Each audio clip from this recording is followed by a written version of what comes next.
Isipin nyo na lang mga kaibigan, isang planeta na kulay pula, tahimik at tila walang buhay. Pero patuloy pa rin binabantayan ng mga robot mula sa Earth. Ngayon, may bagong footage mula sa planet Mars. At hindi lang basta footage, kundi 4K resolution na parang nandun ka mismo. Sa vlog na ito kaibigan, ang bagong 4K footage ng planet Mars, kung paano ito ginawa, at ang mga makabagong camera technology na ginamit ng mga rover para makuha ang larawan na ito. Handa ka na ba? Tara! Makikita natin ang malawak na disyerto ng Mars. Puro pulang buhangin, bato at kakaibang landscape. May mga bundok na tila inukit ng hangin at mga crater ng mga impact mula sa kalawakan.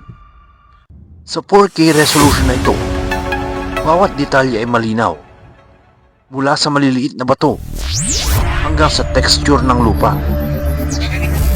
Para kang naglalakad sa Mars kaibigan, kahit nasa harap ka lang ng screen mo.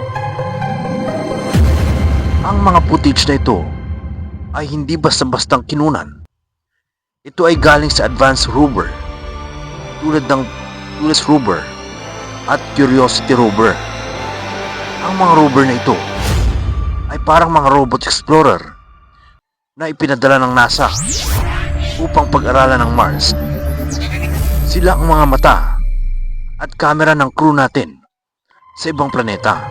Ang mga kamera ay cutting-edge technology ng kanilang launch.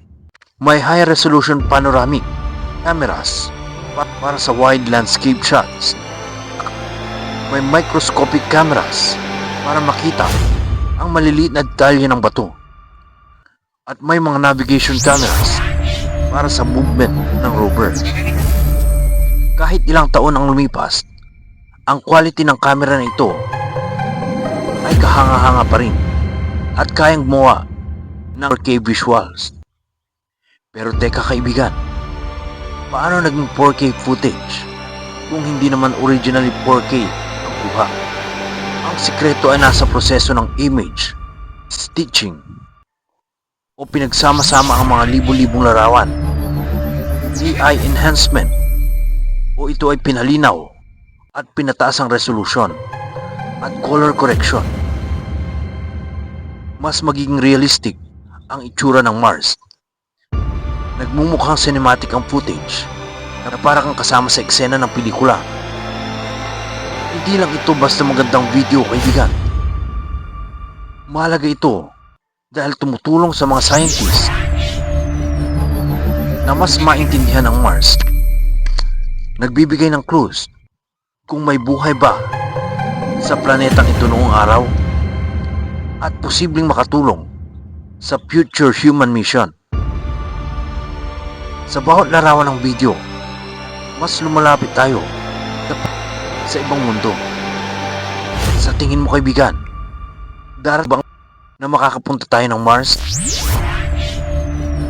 O baka may lihim pa ito na itinatago na hinuklasan? Kung nagustuhan mo kaibigan ang video ito, ay huwag mag-like, mag-subscribe at i-share ito. Ako nga pala si Eldo Nakain at ito ang inyong bintana sa misteryo ng kalawakan. So hanggang sa susunod na vlog, and as always, have a nice day, everyone.